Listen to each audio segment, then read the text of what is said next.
this great. Which countries? India, Thailand, even China into Puerto Rico. Puerto Rico. India. Tell me about India. Why is India allowed to do that? They have to pay tariffs. Do they have an exemption on rice? No, sir. We're still working on their trade deal. So yeah, but they shouldn't be dumping. I mean, I heard that from others. So you can't do that. There's a WTO case against India Give now. me the countries if you could. Go ahead. India. Who else? दोस्तों, Vladimir Putin Bharat आते हैं, चले जाते हैं, तकरीबन 27 से 30 घंटे भारत में रहते हैं, ऐसी कुछ, और भारत में उनका काफी वेलकम होता है। ये सारे के सारी जो वेलकम है, मोदी जी का एयरपोर्ट में जाना, फॉर्च्यूनर में बैठना, ये सब कवर हो चुका है। आपने एक बात नोट करी, और मैं ये कहता चला रहा हूं पिछले 2 दिन से लगातार दर लगातार कि यार अमेरिका ने कुछ बोला नहीं बीच में। ऐसा कैसे हो सकता है कि अमेरिका कुछ बीच में ना बोले? मैं काफी अरसे से आपको कह रहा हूं कि मुझे नेटो नजर नहीं आ रहा सर्वाइव करता इन द लॉन्ग टर्म, और ये अब नेटो की नाइली है, नाकामी है कि it has not been able to have its way. Pakistan ने बेसिकली ट्रम्प के साथ प्ले किया है, तो ठीक है जी, और पाकिस्तान ने झूठ बोला और ट्रम्प ने 19% टैरिफ लगा दिए, इंडिया ने सच बोला और 50% टैरिफ लगा दिए। मैं नहीं समझता ये मसला ये है कि इंडिया इतनी बड़ी मार्केट है, इतना बड़ा प्लेयर है, तो ये कैसे हो सकता है कि ये सारे के सारे जो हैं वो इग्नोर कर दें? ये कैसे हो सकता है कि सारे के सारे इस चीज को इग्नोर कर दें? ठीक है ना जी, तो ये इस चीज से आप अंदाजा लगाएं। और दूसरी बात ये है कि ऐसा कैसे हो सकता है कि डोनाल्ड ट्रंप गुस्से से रिएक्ट ना करे? ये हुआ क्या है आखिर? यूरोप भी चुप है। यूरोप जिसको कहते हैं कि आंगन में, लगभग आंगन में लड़ाई चल रही है, मिलियन से ज्यादा लोग, यानी कि 10 लाख 15 लाख से ज्यादा लोग मारे गए हैं पिछले 4 साल में। यूरोप कुछ नहीं बोल रहा। एक आर्टिकल लिखा छोटा सा, यूके के हाई कमिश्नर ने, जर्मनी और फ्रांस के एम्बेसडर ने मिलकर, तीनों ने मिलकर भाई एक आर्टिकल लिख दिया। वो कहते हैं इंडिया को क्या जरूरत है झूठ बोले?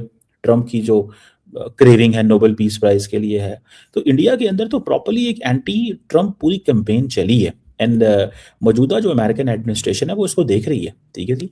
जय हिंद दोस्तों, स्वागत है आपका आपके चैनल जय भारत में। जैसा कि आपने वीडियो में देख ही लिया होगा कि जो अमेरिका है वो भारत के चावल खा रहा है, परंतु अमेरिका और भारत के संबंध कहीं ना कहीं बहुत ही तीखे हैं, क्योंकि अमेरिका जो है उसकी पाकिस्तान से बहुत ही अच्छी बनती है और इंडिया जो है उसे करारा जवाब देता है। इस वजह से अमेरिका जो है, अमेरिका के आंखों में इंडिया चुभता ही सा है। और बताया ये भी जा रहा है कि अमेरिका के अंदर जो है इंडिया से बहुत ही ज़्यादा मात्रा में चावल एक्सपोर्ट होता है। इंडिया हो गया, इंडोनेशिया से हो गया, बहुत ही ज़्यादा चावल एक्सपोर्ट हो रहा है। तथा ये भी बताया जा रहा है कि जो डोनाल्ड ट्रंप जी हैं उन्होंने ये कहा है कि इस पर टैरिफ लगाना चाहिए।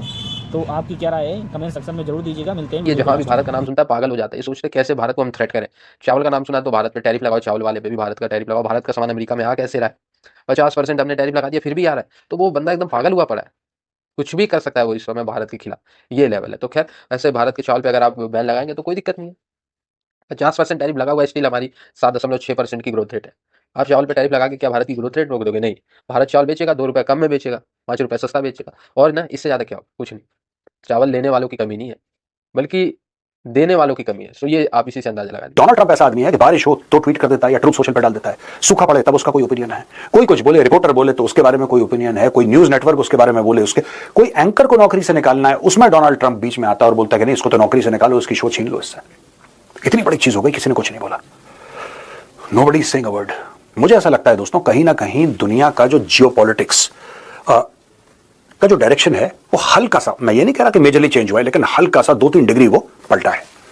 उसने एक नया रुख इख्तियार किया और आज मैं उसके बारे में आपको बताने की कोशिश करूंगा। देखिए, एक यूनाइटेड स्टेट्स ऑफ अमेरिका की नेशनल सिक्योरिटी स्ट्रेटजी उन्होंने रिलीज करी करीब 2-3 दिन पहले। डेट उसमें नवंबर की है, लेकिन वो रिलीज अभी करी उन लोगों ने ओपन डोमेन में, और व्हाइट हाउस की वेबसाइट में ये सब उन्होंने डाली। सो आप जाके उसको देख सकते हैं। मैं कोशिश करूंगा कि आज शाम को जो मैं टीसीडी करूं, द चाणक्य डायलॉग्स, वो मैं विस्तार पूर्वक आपको समझाऊं कि उसमें है क्या। मैं कोशिश करूंगा। वो डॉक्यूमेंट मैंने पढ़ी दोस्तों, और 2-3 चीजें मुझे बड़ी हैरानकुन लगी। और क्यों अमेरिका ने इस बार ज्यादा कुछ नहीं बोला, हल्की फुल्की सी किसी ने कुछ बोल दिया, कोई मेजर रिएक्शन अमेरिका की तरफ से नहीं आया, कोई मेजर रिएक्शन यूरोप की तरफ से नहीं आया। ये हुआ क्या आखिर? दोस्तों, बात यह है, ऐसा तब होता है जब अमेरिका को कहीं ना कहीं अमेरिका इस बात से कन्विंस हो गया है कि रशिया और यूक्रेन की लड़ाई खत्म होने वाली है। मैं आपको बता रहा हूं, आज आप नोट कर लीजिए, 2026 में ये लड़ाई ऑफ है। ये वाइंड डाउन हो रही है, ऑलरेडी वाइंड डाउन हो रही है। ये हमें समझ में नहीं आ रहा, क्योंकि हम कह रहे हैं यार अभी भी ड्रोन अटैक्स हो रहे हैं, अभी भी मिसाइल मार रहे हैं एक दूसरे पे, ये चक्कर क्या, लेकिन ये वाइंड डाउन हो रही है। ये खत्म हो जाएगी लड़ाई, आप मान के चलिएगा। और जब ये लड़ाई खत्म होगी, ये जो अमेरिका की नेशनल सिक्योरिटी, ये जो पूरी एक रिपोर्ट आई है सामने, चाइना चाइना के लिए वो वर्ड एनिमी इस्तेमाल नहीं करा कहीं पे, लेकिन the intent is extremely clear कि असली दुश्मन चाइना है। और 4-5 चीजें चाइना के बारे में उन्होंने बताई हैं। मैं आज शाम के जो वीडियो है उसमें आपको विस्तार से बताने की कोशिश करूंगा। I do my best, I do more research. अभी कुछ घंटे बाकी है मेरे पास। 2-3 बातें, या एटलीस्ट 5 बातें, 2-3 नहीं तो 5 बातें हम लोग पकड़ लेते हैं। पहली चीज, अमेरिका ये मानता है कि अमेरिका की बेवकूफी से चाइना सुपर पावर बना। मैं आपको बड़े शॉर्ट में बता रहा हूं ये। तो ये एक चीज है। तो ये जोक की बात नहीं हो रही। वो कह रहे हैं जनाब ये मजाक नहीं है जो हम कह रहे हैं, ठीक है ना जी। ये मजाक नहीं है जो हम कर रहे हैं या ये हो रहा है। ये बेसिकली इंडिया की जो इकोनॉमी है वो कह रहे हैं जी बहुत बड़ी है, लेकिन इंडिया को इग्नोर करना बड़ा मुश्किल काम है। और इन अगले 3-4 सालों में इंडिया एक इंपॉर्टेंट सोर्स होगा ग्लोबल ग्रोथ का। वो दैट इज़ अपनी जगह पे ठीक है। वो कह रहे हैं जी इंडियंस वो होप कर रहे हैं कि जी वो 6% पे ग्रो करेंगे, अभी वो 8% पे हैं, ठीक है जी। वो चाइना और अमेरिका को पहुंच जाएंगे, इस तरह की बातें। और 15 से 20 सालों या 30 सालों के बाद इंडिया जो है वो छोटा तो नहीं रह जाएगा और बढ़ेगा। जी वाली ये इस वक्त क्यों आई है? क्या कारण है कि इस वक्त दिसंबर में रिलीज कर रहे हैं पब्लिक के लिए? ये जो दोस्तों देखिए कि लड़ाई वाइंड डाउन हो रही है जैसा मैंने बताया। दूसरी चीज है कि उसके बाद सारा का सारा फोकस चाइना के ऊपर होने वाला है। ये लड़ाई खत्म होगी, इस लड़ाई को खत्म होने में 5-6 महीने लग जाएंगे।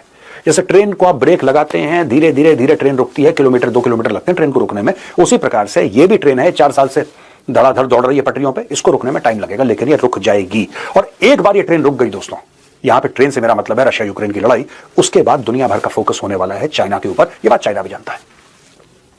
अगर आप नेशनल सिक्योरिटी स्ट्रेटजी की वो डॉक्यूमेंट पढ़ेंगे जिसको मैंने पढ़ा है, तो 2-4 चीजें हैं जो आपकी आंखें खुली की खुली रख देगी। ये आदमी तो बड़े प्यार मोहब्बत से बात कर रहा था शी जिनपिंग से। मैं डोनाल्ड ट्रंप की बात कर रहा हूं कि हम तुम्हारे ऊपर टैरिफ लगा देंगे, उसने बोला लगा दो। उसने उसके मैग्नेट और रेयर अर्थ बंद कर दिया, उसने बोला हम टैरिफ हटा देंगे। इनकी तो नूरा कुश्ती चल रही थी। ये अचानक हुआ कि इन दोनों के बीच में? दोस्तों बात यह है कि जब ये लड़ाई खत्म होगी, अटेंशन पूरी दुनिया का, जब मैं पूरी दुनिया की बात कर रहा हूं यहां पे स्पेसिफिकली मीन नेटो कंट्रीज।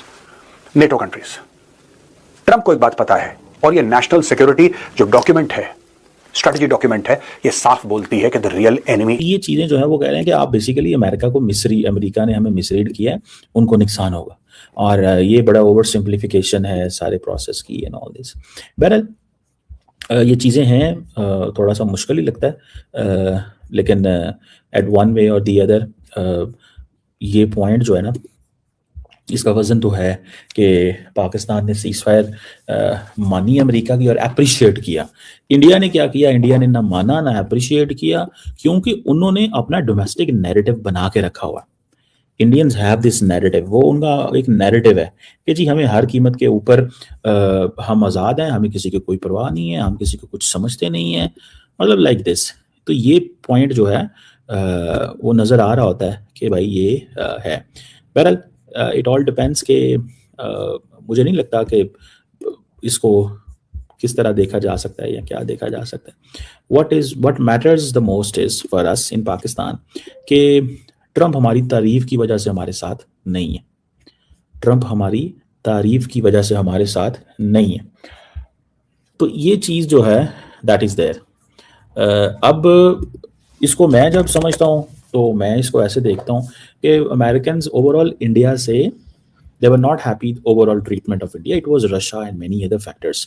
अगर आप उनको इग्नोर कर दें तो इग्नोर कर दें, मतलब मैं तो उसको इग्नोर नहीं करता और इंडियंस को भी पता है, ठीक है जी। सो रशिया असल मसला था उनका, एक तो वो था। दूसरा इंडिया ओवर कॉन्फिडेंट था। तीसरा वो इंडिया के ऊपर बहुत बड़ी इन्वेस्टमेंट कर रहे थे और इंडिया रिटर्न में कुछ नहीं देता। इंडिया सिर्फ अपने इंटरेस्ट की बात करता है। पाकिस्तान को अमेरिकन्स बड़े डिफरेंट लेंस से देखते हैं। वो समझते हैं कि ये वो कंट्री है, ये हमें डिलीवर करता है, ये हमारे साथ खड़ा होता है, ये अपना फ़ायदा भी करता है, अपना नुकसान भी करता है, बहुत सारी चीज़ें जो हैं वो होती हैं। तो ये एक फैक्टर या एक पॉइंट जो है ना दैट इज़ देयर, जो मुझे नज़र आता है। बहरहाल ये एक अगेन चैलेंज तो है कि इस वो जिसे कहते हैं ना इसको कैसे डील करना है या क्या करना है। दूसरी तरफ जो रशियन चाइनीज़ हैं वो भी बड़े खुश हैं कि जनाब इंडिया रशिया के ताल्लुकात जो हैं वो बड़े अच्छे हुए हैं। आई होप आपने वीडियो में एंजॉय किया होगा। तो ऐसे ही वीडियो देखने के लिए सब्सक्राइब कीजिए जय भारत चैनल को। हमारे चैनल पर आपको Pakistani reaction, Pakistani girls reaction, Pakistani media reaction, Pakistani public reaction तथा पाकिस्तानी लास्ट डेट अपडेट व पाकिस्तान की छोटी बड़ी न्यूज़ हमेशा मिलती रहेगी। मिलते हैं नेक्स्ट वीडियो में, जब तक के लिए जय हिंद जय भारत।